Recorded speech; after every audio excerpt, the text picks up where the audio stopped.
Afternoon. Let's do this again. Good morning, good afternoon, and good evening, everyone, to this global climate meditation for COP30.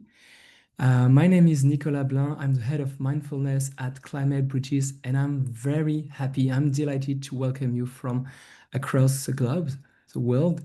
This event is organized by Climate Bridges, a Swiss-based organization, woman-led global platform that connects leaders and communities from policy, finance, civil society, and youth movement to co-create solutions and accelerate climate action.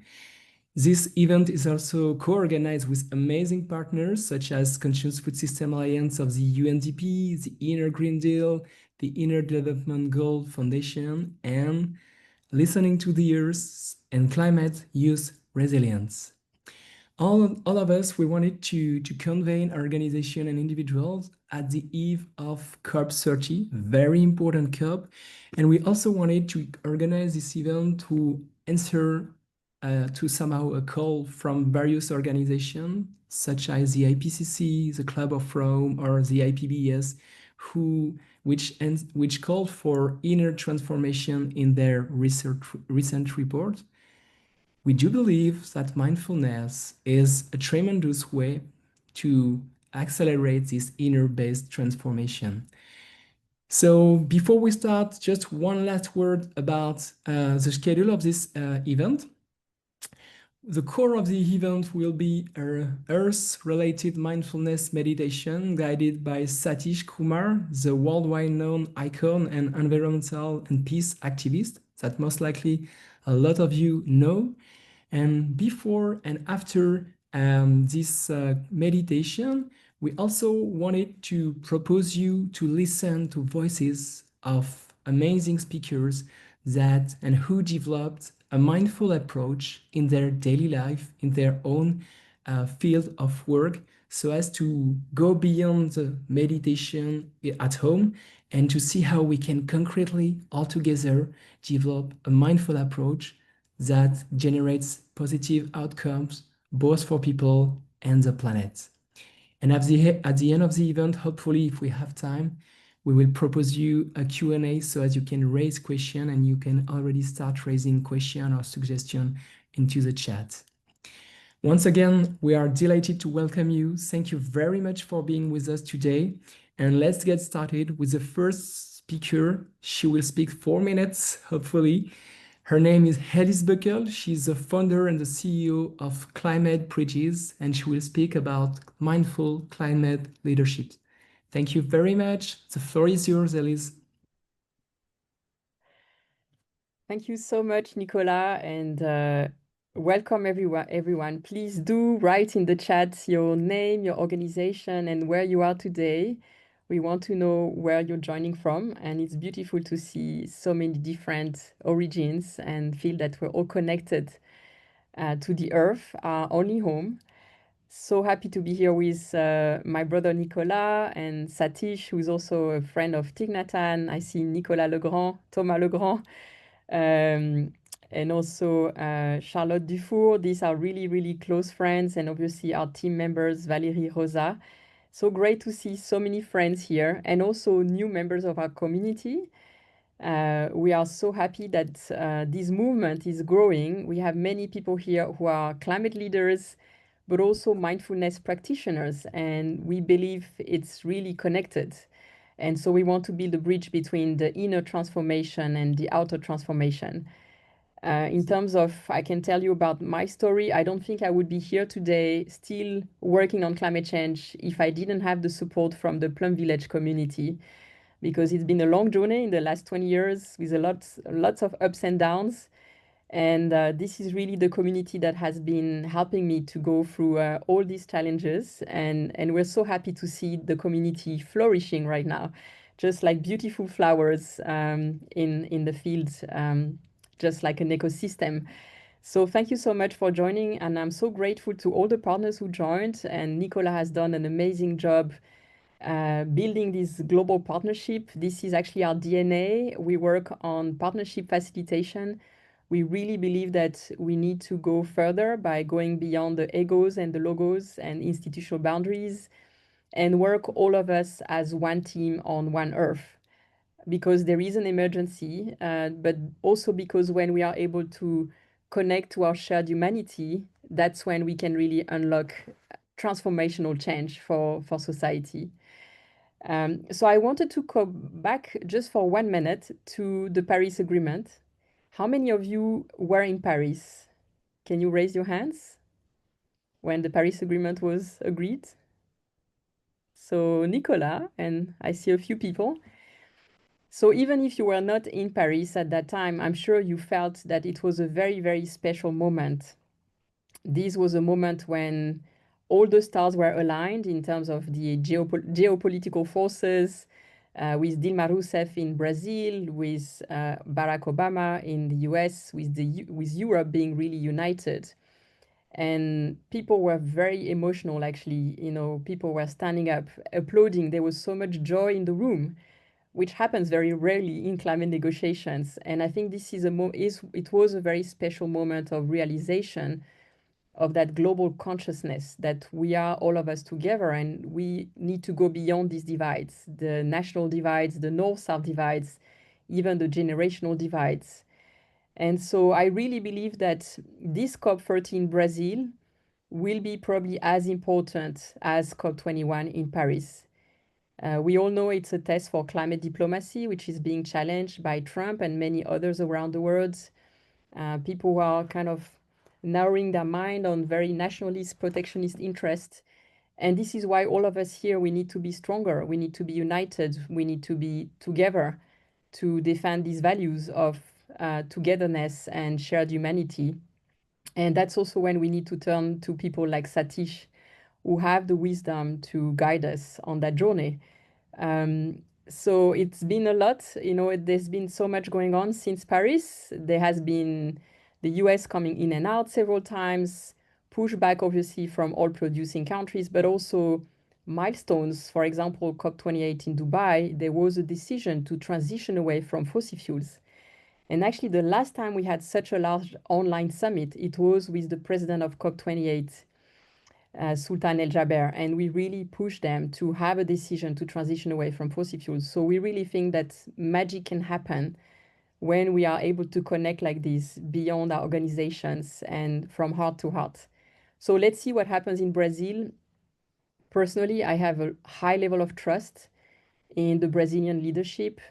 I have a high level of trust in Anatoni, and all the people who are working so hard. And I think today it would be very beautiful, very nice for all of us to maybe dedicate this mindfulness session to them. Because I've been on the co-presidency team before for Fiji, and I can tell you it's so challenging. So I would love to send all of our collective energy to the people who are inside the COP presidency from Brazil, who have been working around the clock probably the last few weeks and who are going to be working around the clock the next 2 weeks. Let's send them all our love, all our energy to make this COP a success for Amazonia, for the forests, for the indigenous people, for the amazing life that is there, and for our common future. So today I want to dedicate that to our Brazilian friends, and some of us will be in Brazil. It will be tiring, just like every COP. So we will be also thinking of you. And this moment, I hope, will give us the energy to stay positive and hopeful until the last day. So thank you so much. I won't say much more than this, but I look forward to the meditation, and please enjoy the moment, and let's continue our work on climate, but let's bring more joy and love into it as well. So thank you so much. Thank you very much, Elise, for this grounding and inspiring words, linking Paris Agreement to this very tremendously important COP30 in Brazil, the heart of Amazonia. Let's now give the floor to an amazing woman, Liane Stephan. She's the Inner Green Deal co-founder and co-managing director. Liane is about to speak about mindful support to changemaker. So many people across the globe that change the debates, that make history on their field, on their own journey. So thank you very much for being with us, Leanne, and the floor is yours. Yeah, thank you for inviting me, and thank you, Elise, for this very inspiring words that you shared and your heart that you shared. And I like to simply start with a very maybe powerful and simple sentence, which is that we are nature. And as we face this climate crisis, trying to balance the temperature of the Earth, we are also called maybe to balance the temperature within ourselves. So while we work to restore harmony outside, we should remember who we are. And we are part of a living, of a breathing, and more than human world. And the Inner Green Deal really tries to bring inner capacity building. You said, Elise, the word love. I feel we can say love to people. And we work with and support NGOs who work at the front line of the climate crisis. And as you know, these change makers, these NGOs are really facing difficult times. 95% of nonprofit leaders are worried about burnout of their staff. And 1 in 3 says this is really a major crisis. And we also know that humanitarian funding is sharply dropped. So these people in NGOs work even more with less resources. So how can we transform if every organization working in the front line of climate crisis is exhausted? Exhausted organizations cannot transform, nor exhausted societies. So we need to take care of the well-being, I think, of people in those NGOs. And our work is mainly built on the research of Professor Christine Wormsler from Lund University, and she tries to explore the linkage between mindfulness and sustainability. And many people think mindfulness is just about sitting on a cushion and breathing, but it is highly, active and very social. It is about, the awareness, raising awareness in our daily lives, bringing awareness to our relationships, to the collective, to our activities. When we look at research, we can see that mindfulness helps us to notice without judgment. It helps us actually to see the world as it really is. It also helps us to sit with the discomfort with confidence, which is so urgently needed instead of running away. It also helps us to grow really compassion, and compassion is a bridge towards society, towards the collective, across cultures and across worldviews. And it also strengthens, from my point of view, the collective attention to put our attention collectively where it matters most. So it's not just a personal individual skill, it's really a collective skill, helping teams, helping organizations to making more, wiser decisions, to cope with conflicts in a more human way, but also to deal with complexity during phases of transformation. So it really is a foundation for our human life and finding back and getting familiar with our human nature. But it is also the foundation of resilience. So we just worked with the top 500 leaders of One Acre Fund in Rwanda, offering a resilience journey. And what we do is we did a group assessment, first an individual assessment, then a group assessment. And based on these results, we could really tailor the workshops and focused on 3 areas. So there was one topic about implementing more healthy habits. So for the well-being of the people, of the leaders, but also to connect to the inner, which means to develop, an inner compass, to develop compassion, but also to then in the 3rd area, to focus on the outer, on their outer ecosystem and how to connect to their outer ecosystem. And the beautiful result for me was just one simple sentence. Resilience is a shared responsibility. It's not an individual one. Even sharing, regulating stress creates a sense of belonging. Caring together for each other creates a sense of belonging. And standing together, that's actually what creates resilience. And that was beautiful to see in the results. So I think when we remember that we are all nature, then healing ourselves, healing others, healing organizations, and even healing the earth are one and the same journey. And I hand back over to Nicholas. Beautiful words, Leon. Thank you very much. You really grounded us in the reality of change makers, and with this environmental backlash and local challenges, that was very powerful. And I'm sure that your words resonate a lot to the ears of many people that are with us today. Thank you very much once again for it. Now I'm giving the floor to a woman, another amazing woman that you know well, Charlotte Dufour. Charlotte is a practice advisor for the UNDP Conscious Food System Alliance, and she's also co-founder of Listening Inspires. So please, Charlotte, we are very curious about what you're going to tell us. The floor is yours. Thank you very much, Nicolas. It's a real pleasure to be with all of you with these two hats, which are really the center of my passions. And I'll start by saying a few words about how this encounter relates to the work on food, and then a little bit more about the invitation to be listening to the earth. Well, first of all, I'm delighted to be with all of you. Well, like Leanne, we work closely in the Conscious Food Systems Alliance with the Inner Green Deal on how to bring these practices of conscious leadership and mindfulness for personal resilience to leaders in food systems. And this is very important because we know food systems are a very important driver of climate change and environmental damage. They're also part of the solution. And the role of food systems will be central to Belen.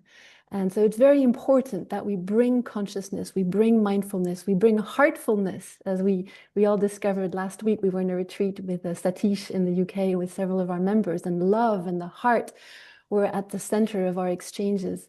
And what do we see very concretely is that when we start being more mindful of what we're eating, how we're eating, when we eat mindfully, as taught by Thich Nhat Hanh, for example, we become more aware of the needs of our body. We become more aware of what is healthy for us, and lo and surprise, what is healthy for our bodies, what is healthy for our minds is actually also good for the planet. So we become more conscious in the foods that we choose and how it's grown or how it's taken care of, like animals. We become more compassionate with the farmers, with the land, with the soil. And so that is why the Conscious Food Systems Alliance is really trying to bring this work on consciousness at the heart of food systems. And we're very delighted that next year in September, with the Royal Government of Bhutan, we'll be hosting the first ever Global Conscious Food Systems Summit. So one of these spaces, and again, the question of environment and climate will be very present. So we have beautiful opportunities to weave this work with the work at the COP. And now I turn a little bit more to listening to the earth, which is something a few friends, including Elise, started about 6 years ago as an invitation. And I'd like to say a little bit more about what this invitation is about. It is about everything that Leanne spoke about, recognizing how helpful tuning in, being mindful can help with our personal resilience as change makers. But there's something even a little bit deeper, which actually resonates with Leanne's words about we are nature. When we chose the name Listening to the Earth, we did it consciously. We didn't say listen to the earth. We said listening as a state of being, because the invitation is to change our posture. We often consider nature as a tool, as a commodity that we use to satisfy our needs. And that position is actually at the heart of a lot of the crises we're seeing, the extraction, the destruction, the mindless consumption. But when we remember that nature is our mother, as one of our co-founders, Myra Jackson, told me once, when a mother is with child, she does nothing. And yet the cells in her womb multiply. The child is being born. Can we remember that humility, that we are not the ones creating? So we've done a lot of the destruction from a position of arrogance that makes us think we can fashion the nature to meet our whims. And now we have the same arrogance thinking we can fix it by ourselves? No, it's not just our rational minds that give us solutions. It's way too complex for that. We really need to tune into our intuition, to nature's deeper wisdom. And that requires listening. As one indigenous leader once told me when she was describing that in her culture, they see Earth as having a fever. She's sweating off the infection. And I asked her, what are we then to do? And she said, well, just be with her. Be with her. So let's see what that change of posture can induce in terms of creativity, in terms of co-creation with nature. And we are offering in the Listening Inspires group some little things that can help, in particular in these moments of busyness. Every year we produce a COP card, which Rosa just shared in the chat. And Satish, this year's COP card has a beautiful meditation taken from your book, Radical Love. And on the website, you'll find other inspirations that those of you going to Brazil can just tune in a few minutes when you really need a break and remember and come into that wisdom. And the final thing, as I was driving through the beautiful autumn landscape today, I felt nature saying, look, the leaves are falling, and yet there's still beauty in the cyclicality of life. And let's find the joy and the beauty, even as we know things are being destroyed, they're also being born. So there's this invitation to come back to the joy and the love that nature gives us. Thank you so much for inviting me and to be here with you today. Thank you very much, Charlotte, for once again your so inspiring words. Very comprehensive, very coherent, and we see how much your action with food is intertwined with what you do at listening to the earth. And I'm sure that the participants of this global climate meditation will be very interested in discovering both your action and the COP card that you just mentioned. Thank you once again very much. So now it's time to going to go to the core of this meditation, of this event with Satish Kumar, Earth-related meditation. For those who might not know yet Satish, Satish Kumar is a worldwide environmental and peace activist. He's the founder of the Resurgence Trust and the Schumacher College. Satish wrote so many books that you perhaps will see in the chat and elsewhere on the internet. And we are very honored and very delighted to have him with us today. So please, Satish, the floor is yours for a beautiful 20 minutes meditation.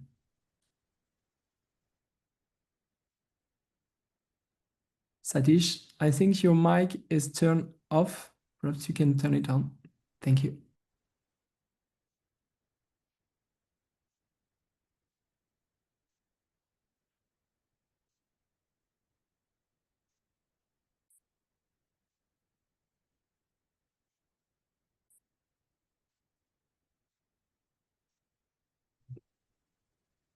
New people are joining us. It's really amazing. Thank you for being here.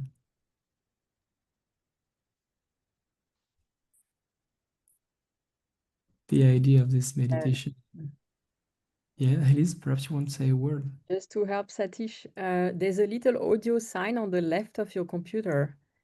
And if you click on it, that will unmute. Let's find it. I think he's looking for it. Satish, I sent you a proposition to unmute yourself.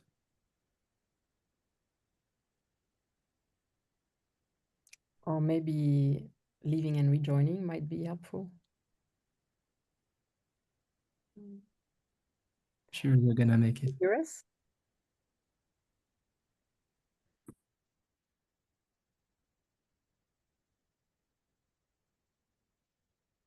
Satish, can you see I sent you a proposition to unmute yourself?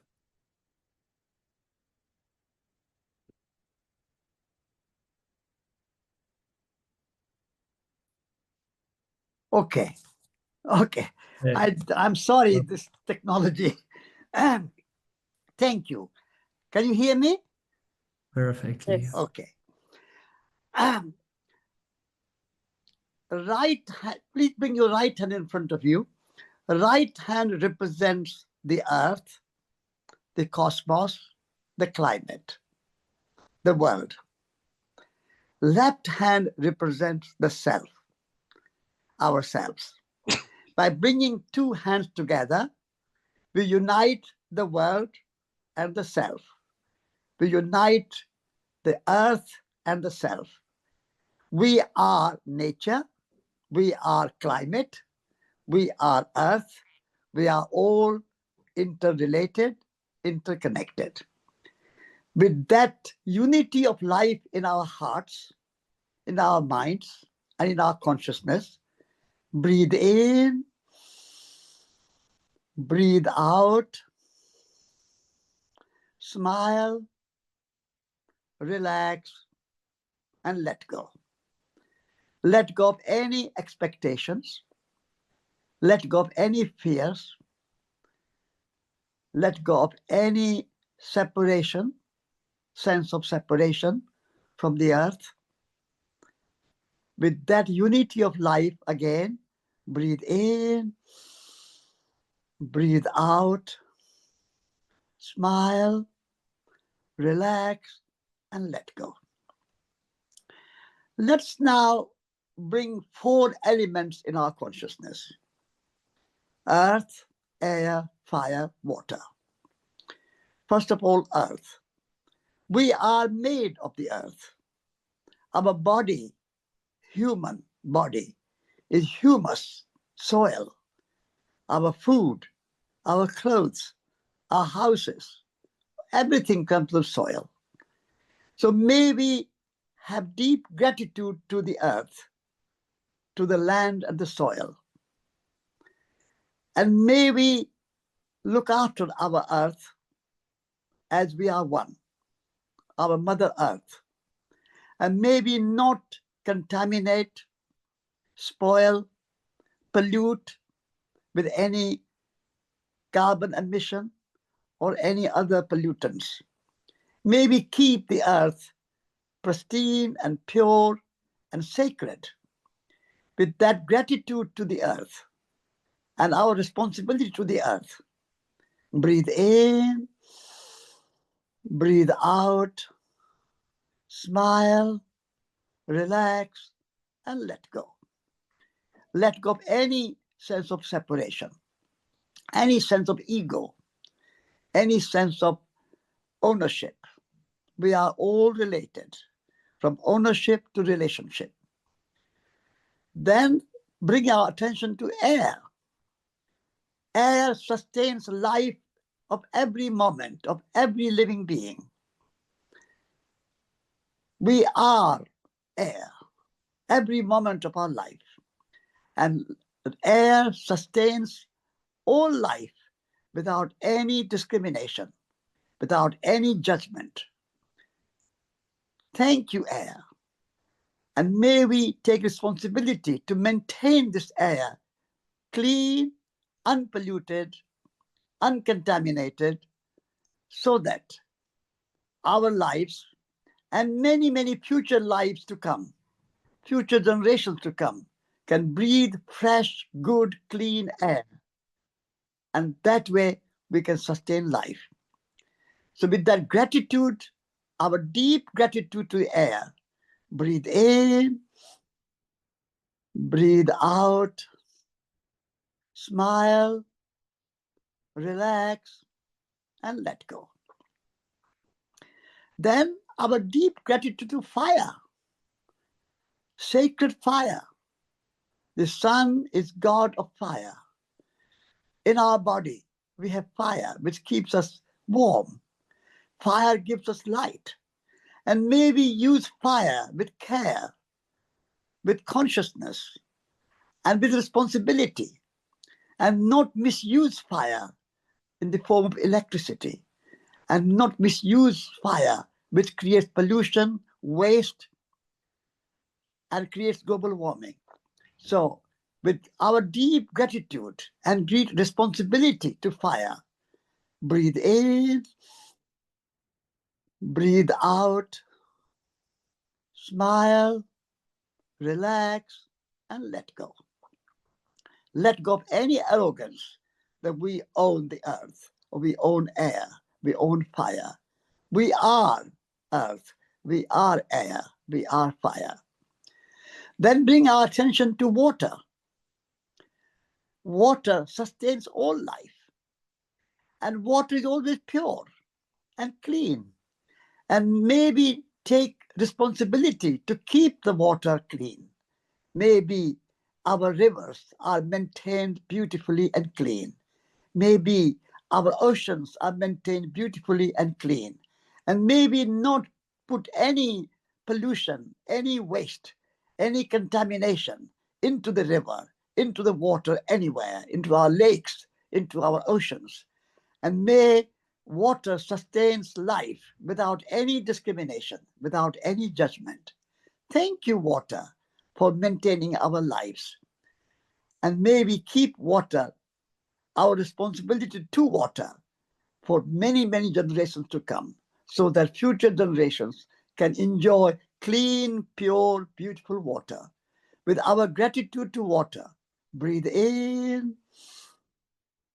breathe out, smile, relax, and let go. And then our deep gratitude to our ancestors, the indigenous ancestors. May we learn from their wisdom and their spirituality. Many, many generations have given us so many wonderful gifts: arts, culture, poetry, philosophy, language. So many gifts we have received from our ancestors. So maybe we offer our honor and gratitude to our ancestors and follow their wisdom, as they have maintained life for many, many centuries on this planet Earth. And in our industrial civilization, we are forgetting that wisdom and how to live in harmony with our planet Earth. So our deep gratitude to our ancestors, with that deep gratitude in our hearts, in our minds, in our consciousness, breathe in, breathe out, smile, relax, and let go. Let go of any arrogance, any separation, any sense of disconnection. We all belong to each other. The whole cosmos is our country. Whole planet Earth is our home. Nature is our nationality. And love is our religion. And we are rooted in our community in which we live. And with that sense of unity of life and connecting with the community and cosmos, with the intimate and the ultimate, with the local and the universal, breathe in, breathe out, smile, relax, and let go. Let go of any sense of separation, any ego, any disconnection. Breathe in again, breathe out, smile, relax, and let go. Then our gratitude to present generation as well. Farmers produce food for us. Doctors and nurses look after our health.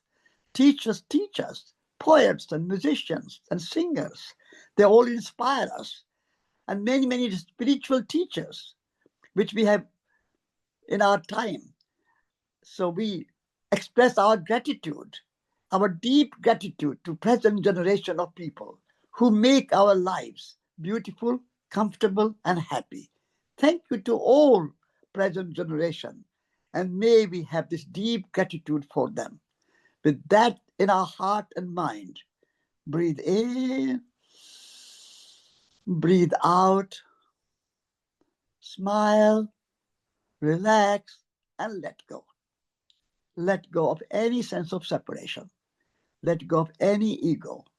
Let go of any disconnection. We are all connected. We are all part of this beautiful planet Earth. And may we take responsibility to look after this planet Earth without contamination, without pollution, without climate change, without global warming, without carbon emission. Breathe in, breathe out, smile, relax, and let go. Then, once again, bring the future generations in our minds and in our consciousness. May they live good life and inherit a good planet without pollution, without contamination, without climate change, so that they can live a good life for many, many centuries and many, many long years to come. So the well-being of future generations in our hearts and in our minds and in our consciousness. Breathe in, breathe out, smile, relax, and let go. Let go of any sense of separation. We are all nature. We are all part of this beautiful planet Earth.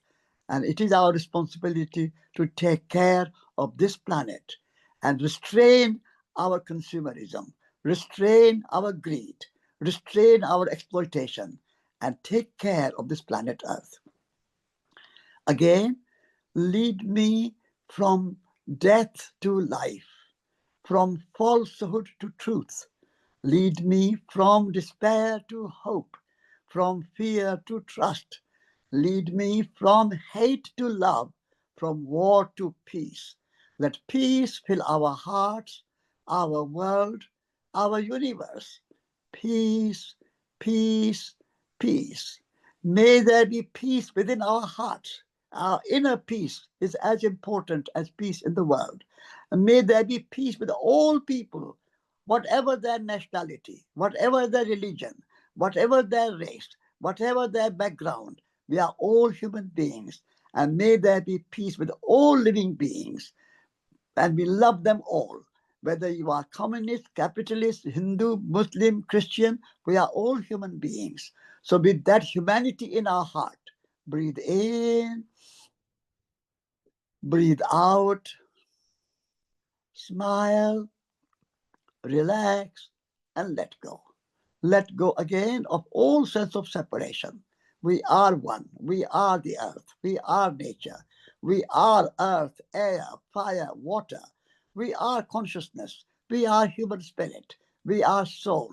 We are the miniature of universe. May we look after ourselves and our planet earth.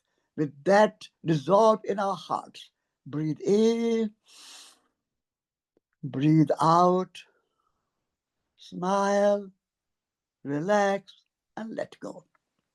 And finally, let's bring in our hearts and minds and meditation the people who are going to gather for COP30 in Brazil. May that session, COP30 in Brazil, be full of wisdom, full of sanity, full of generosity, full of kindness to the earth, to each other. And may we pray for them so that they deliver a good result for whole of humanity. They rise above their selfish national interest or economic interest or political interest, and they all join together with the human interest and the interest of the whole planet Earth. With that prayer in our hearts, we breathe in and we breathe out and we smile and we relax and we let go.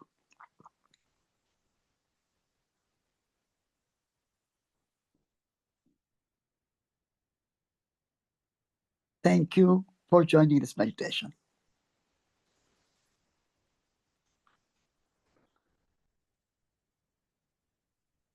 Thank you very much, Satish, for your words. These words may be like seeds for some of us here now, seeds that will germinate, that will flourish in the coming hours, days, or months. Those very inspiring words are they have the power in themselves to change the thing very concretely. As Lian said earlier, mindfulness is beyond sitting on a coffin. It starts as individual in the inner, but also collective skills. And Satish, you really beautifully weave a web of life, of love between elements, generation, tradition, wisdom, so as to inspire throughout a oneness, a unity with nature. Thank you very much for that. Let's continue our discussion, our journey with another tremendous leader that who changed the things within organization. His name, most of you most likely know him. His name is Jan Artem Eriksson. He's the executive director and board member of the Inner Development Goals Foundation. And Jan is about to tell us a few words about mindful business transformation. We are very excited to have you on board, Jan. So please, the floor is yours. Thank you, and thanks for that beautiful meditation. I truly needed that. A very different state now than just a few minutes ago. So, one of my favorite quotes is from Bob Keegan. He said, "There is, in a certain time in our life, we will encounter a problem that we will not be able to solve, but that problem might solve us." And I think we are collectively on a journey when we are encountering a problem where we understand that the world will not change unless we do. And that this is not just a technical problem, but it's an adaptive problem, basically meaning that we need to change how we show up in the world, how we relate, how we think, how we collaborate, and how we act together. So just a few weeks ago, we released the updated Inner Development Goals Guide, and that was earlier called the Framework. And it has 5 dimensions and 25 skills that can all be grown and developed consciously, just like we practice mindfulness here. There is skills around inner compass and helping leaders to be more in touch with their personal values. There is skills around system thinking, courage, empathy, and compassion, and many others. And from our point of view, it's also important to not just focus on the individuals or us as people driving the change, but understanding that we need to integrate it into organizations, into business, into academia, into government. And from the 5 years that the IDG Foundation has existed, it's been really, really clear that business has the opportunity of taking the first step and prototype what Bob Keegan also calls deliberately developmental organizations. So basically, how would an organizational structure look like if one of the intentions was to help people grow these skills that you can see in the presentation that I just put in the chat? How would it look like if each meeting we would start with a mindful minute? If we would truly try to check in and make sure that everybody speaks once before anybody speaks twice in meetings in order to bring more of the collaboration and co-creation. How would it work if we, when we get stuck, would actually work also with some of our own psychological, individual, and collective hindrances as the immunity to change practice or other practices that can help us reflect how we individually and collectively might be committed to working for some parts of changing the system, but we're also dependent on the same system and for that not changing. And I think we see that many times across different organizations.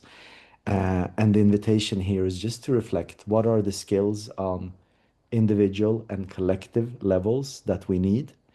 How can we bring them into our everyday lives? And so they are not just dependent on us, but actually built it into the structures. And how can we, through that, drive systemic change? So I think I'll stop there. That's about the 4 minutes. And thank you very much for having me here. So happy to be on this beautiful gathering. Thank you very much, Jan, for your words. We know that private sector and all kind of organization are currently across the globe facing some different kind of issues, and the work that you do with IDGs and especially with this brand new guide may help a lot of people. So I really encourage you, if you don't know yet the IDG, to look at their website, and there is most likely a hub close to you, and perhaps to reach out. I'm personally a member of a hub here in Geneva, so it's an amazing experience. Thank you once again, Jan, for your words. So now let's turn to our last speaker before a time of Q&A. Our last speaker is him as well, a tremendous leader. His name is Talin Reddy. He's regional convener for Africa at Climate Youth Resilience. And Talin, you're gonna to speak about youth rising from within. What a beautiful message, and we're very curious about your words. The floor is yours, Talin. Amazing. Thank you so much, Nicola. It's such an honor to be here and to have been in the presence of Satish's practice. My generation thrives off of short form content, so the 4 minutes is like just perfect. And this is so much needed, as we're moving into COP and all of the urgency that comes with it. When we talk about the climate crisis, we often focus so much on external systems, energy or waste or finance or politics.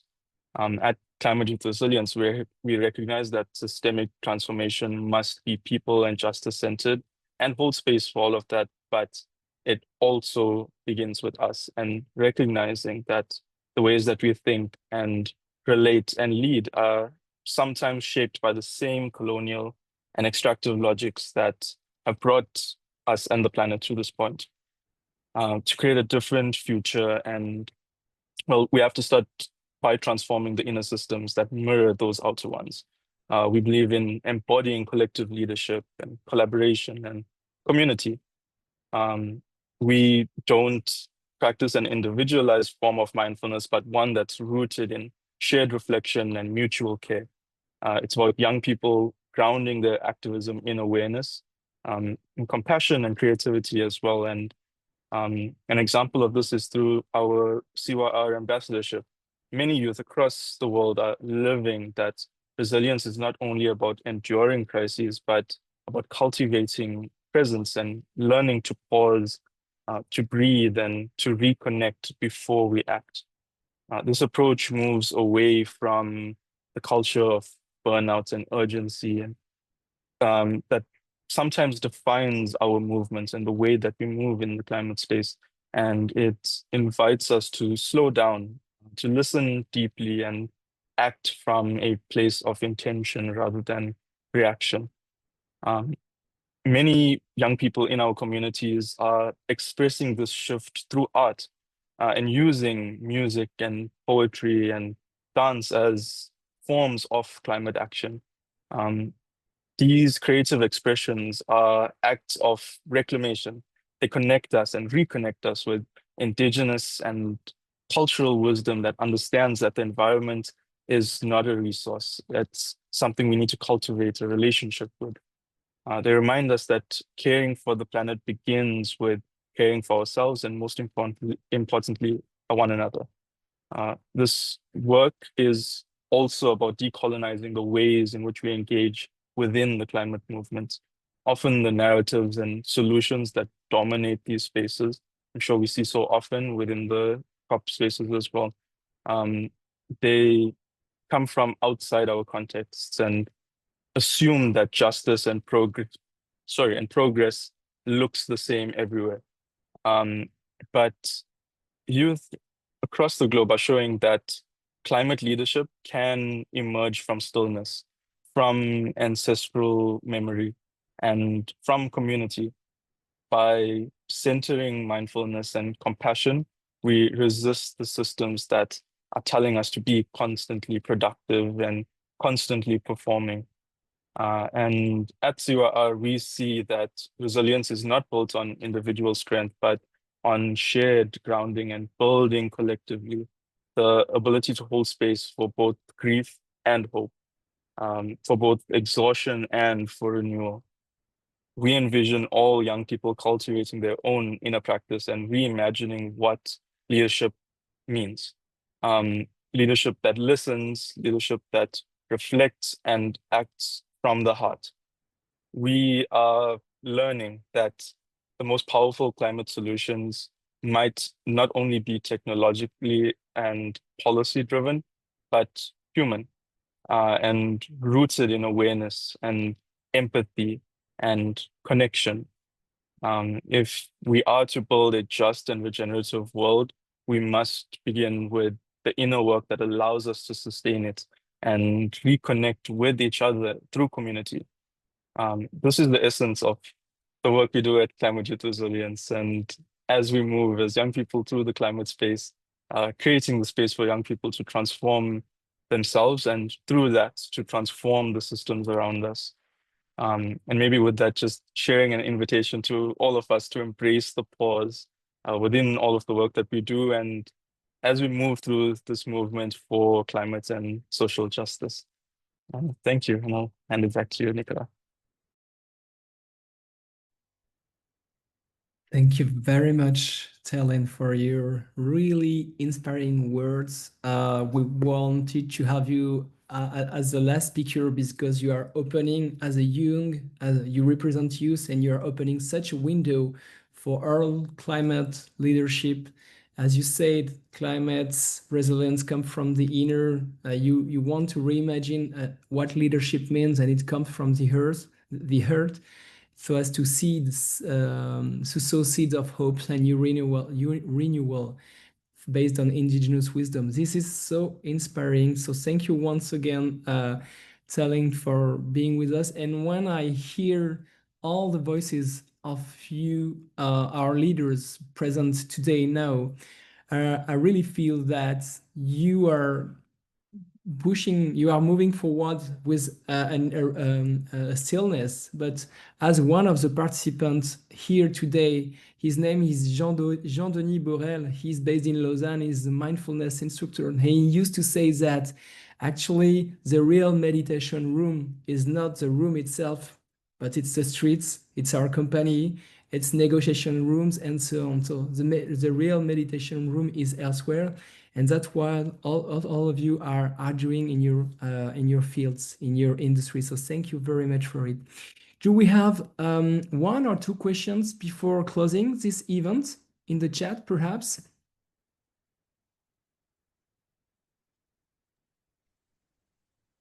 Not yet, Nicola. People are very appreciative of all the speakers, which is great, but I don't see any questions. But anyone's welcome to raise their hand and ask a question if they've got one to any of our speakers.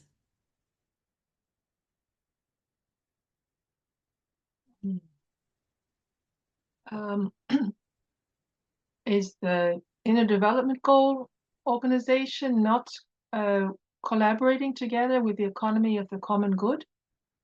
They have a balance sheet that's made especially for businesses to demonstrate their inner development points. Thank you, Alice. I'm not sure, to be honest, because I mean we are a very decentralized movement, so we have around 850 hubs across the world, and they are organized into, I think we have 8 country centers now. But if you are familiar with the people in that organization, I'd love to be connected. So please do reach out. I can write my email to you, and please connect us if you think we should collaborate, and maybe if we're not. I just forwarded them the document you put in the chat. But Beautiful. fine, you can give me your email too. Thank you.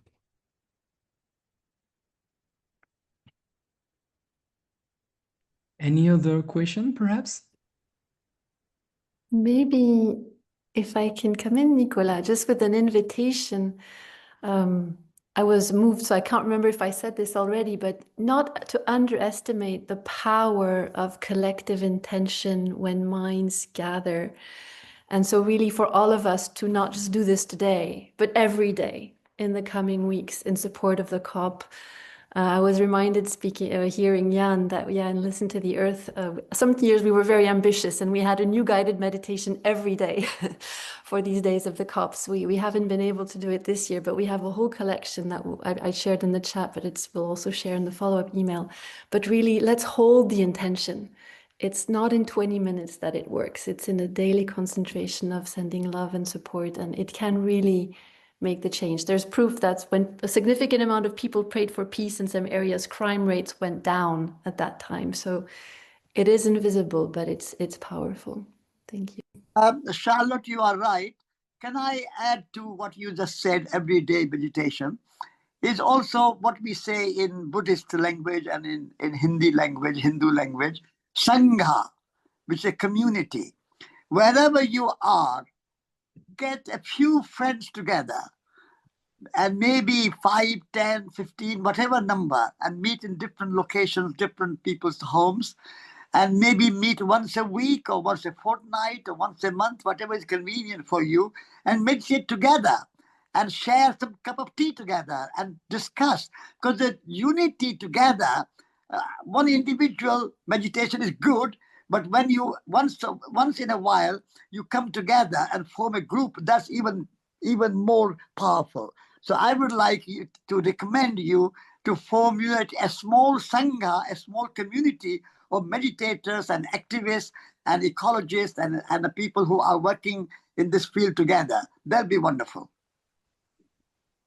Thank you very much, Satish, for all your words. And perhaps we take a very last question before closing. And perhaps, Elise, as you're going to Belém to COP, you would be able to answer it. I tried to merge two questions. The first one is, can you tell me how you are bringing these moments in Belém? And the second one is, do you believe that a meditation is influencing the COP? So over to you, Elise. Yes, I do believe it's influencing. And actually, if you think about the Paris Agreement, if you don't know the background story, Christiana Figueres was very connected to Thich Nhat Hanh, Plum Village, and she brought also people from all the different religions together, and also people doing mindfulness in a way that is also laïc. So, but it did bring to COP21 in Paris this really special energy that Satish mentioned, this global consciousness that we need to unite beyond national boundaries, beyond religions, origins, and to really think of us as one family, one humanity on Earth. So I do believe it has influence, and we try to bring that into our meetings now, as Nicola knows, every day. So if you can bring that into your organization, if you have work meetings tomorrow morning, maybe you can invite your colleagues to take a couple of minutes to be breathing together and to send all your positive energy to everyone who will be inside the COP in Belém, but also people mobilizing outside during the People's Summit on the 15th of November. Something that we will do there is on the 16th of November, on the Sunday, we will be hosting a mindfulness session for the Earth, visualizing the Earth from the sky, and a circle of sharing in the Plum Village tradition in the Parque de la Residencia, which is a nature park in the city of Belém, at 4 p.m. on the 16th, on the Sunday. Everything is on our website. So please do join on that day to be together in person. There are other people also doing lots of work during COP. I know every morning there will be mindfulness sessions offered at the People's Pavilion. We are not the ones organizing, but very happy to share the information with you if you want to do that. And then wherever you are, let's just commit for the next 2 weeks to meditate, even if it's just 5 minutes, 10 minutes. When we wake up, wherever we are in the world, let's just meditate together, send our positive energy to this COP, to the forest, to the indigenous people, to nature. And maybe when you have your breakfast every morning, try to eat with consciousness, the way Charlotte mentioned it, really with gratitude for the earth, for the food that we are taking every morning. And let's see what happens in the next 2 weeks. I do believe in this butterfly effect. I think it does have influence. We don't always see it. And last but not least, we are already a community, so you are all invited to join Climate Bridges as a member. We are an association, so my colleagues can share with you the links. We would love to hold a meditation like that again at different times of the year. So you're all invited. This is open to everyone. And I think that's all, Nicola. No, last but not least, we have also an open letter to the COP presidency. And so all of you are also invited to sign this letter, not just clicking, but let's bring also our full intention into it. So I think that's all. I hope I answered the questions. Many, many things happening in the next 2 weeks. Thank you for your beautiful presence, and deep gratitude to you, Nicola, who you've been doing an amazing job. And if we are here today, it's thanks to you as well. So really, thank you so much from the bottom of my heart. Thank you very much, Elise. And you give a very concrete implementation of mindfulness within these COP arenas. So this is very meaningful. Thank you so much. So it's 6 o'clock now of CET. So it's a time to thank everyone, especially thanks Climate Bridges team, Rosa, Elise, and for sure Valerie, who also did a tremendous job. Thank you so much, Valerie. I really wanted to thank our deep and dear partners, the Inner Development Goals, the Inner Green Deal, the Conscious Food System Alliance of the UNDP, Listening to the Earth, and Climate Youth Resilience. Thank you for being with us today. And yes, dear participants, you're gonna receive a follow-up email so as to that will allow you to engage with us and with our partners so as to go beyond this event. And I just wanted to tell you a few last words that this at COP30 tomorrow, it will be a decisive. This COP will be decisive for the future of the climate. All of us gathered here are taking action for the climate, convinced that environmental change also begins within ourselves. The more the inner transformation guide us, the more we will be its messenger, the more it will radiate around us and in the COP arenas. Let's move forward together on the path of inner transformation for the planet. This is only the beginning. Thank you very much. Thank you all for your participation, and let's move forward. Thank you. Thank you. Bye. Thank you. Bye. Thank you so much. Thank you, everyone. Thank you. Bye. So well. Thank you.